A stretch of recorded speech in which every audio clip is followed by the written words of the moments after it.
Thiruvananthapuram smart റോഡിനെ ചൊല്ലി അവകാശവാദം, മന്ത്രിമാർക്കിടയിൽ ഭിന്നത.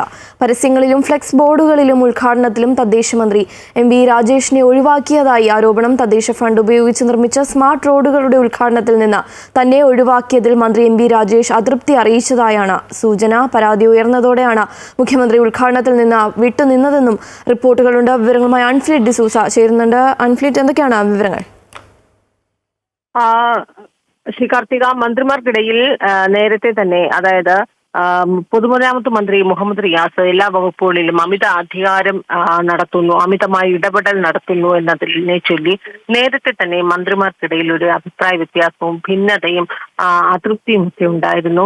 അത് ഇപ്പോൾ മറനീക്കി പുറത്തു വരുന്നു എന്നാണ് നമ്മൾ ഇതിനെ മനസ്സിലാക്കുന്നത്. ഒരു ഏറ്റവും ഒടുവിലത്തെ ഒരു ഉദാഹരണമായി മാത്രമാണ് ഈ സ്മാർട്ട് റോഡുമായി ബന്ധപ്പെട്ട ഈ വിവാദത്തെ ഉയർത്തിക്കാട്ടാനുള്ളത്. കാരണം സ്മാർട്ട് റോഡ്, തിരുവനന്തപുരം സ്മാർട്ട് റോഡുകളുടെ ഉദ്ഘാടനം വലിയ രീതിയിലായിരുന്നു അന്ന് ഉദ്ഘാടനം നിർവഹിക്കാനായി സംസ്ഥാന സർക്കാർ പ്ലാൻ ചെയ്തിരുന്നത്. കാരണം മാസങ്ങളോളം തിരുവനന്തപുരം സ്മാർട്ട് സിറ്റിയും സ്മാർട്ട് റോഡുകളുടെ നിർമ്മാണത്തിന് വേണ്ടി റോഡുകൾ കുഴിച്ചിടുകയും ആ പണി തീരാതെ മുടങ്ങിക്കിടക്കുന്നതിനെ ചൊല്ലി സംസ്ഥാന സർക്കാരും തദ്ദേശ വകുപ്പും തന്നെ നിരവധി പഴിയും ആക്ഷേപങ്ങളും ഒക്കെ തന്നെ കേട്ടതാണ്.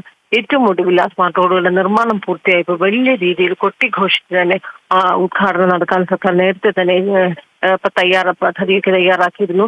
അതിന്റെ ഭാഗമായി നഗരത്തിലെ വിവിധ ഇടങ്ങളിൽ ഫ്ലക്സ് ബോർഡുകളും പരസ്യ ബോർഡുകളും ഒക്കെ സ്ഥാപിച്ചിരുന്നു. ഈ ഫ്ലക്സ് ബോർഡുകളിൽ പ്രധാനമായും കാണാനും കഴിഞ്ഞിരുന്നത് മുഖ്യമന്ത്രിയുടെയും പൊതുമരാമത്ത് വകുപ്പ് മന്ത്രിയായ മുഹമ്മദ് റിയാസിന്റെയും ചിത്രങ്ങൾ മാത്രമായിരുന്നു. അതേസമയം ഈ സ്മാർട്ട് റോഡുകളുടെ നിർമ്മാണം കേന്ദ്ര സംസ്ഥാന സർക്കാരുകളുടെ ഫണ്ട് ഉപയോഗിച്ചാണ് ഇതിന്റെ തുക മുഴുവൻ.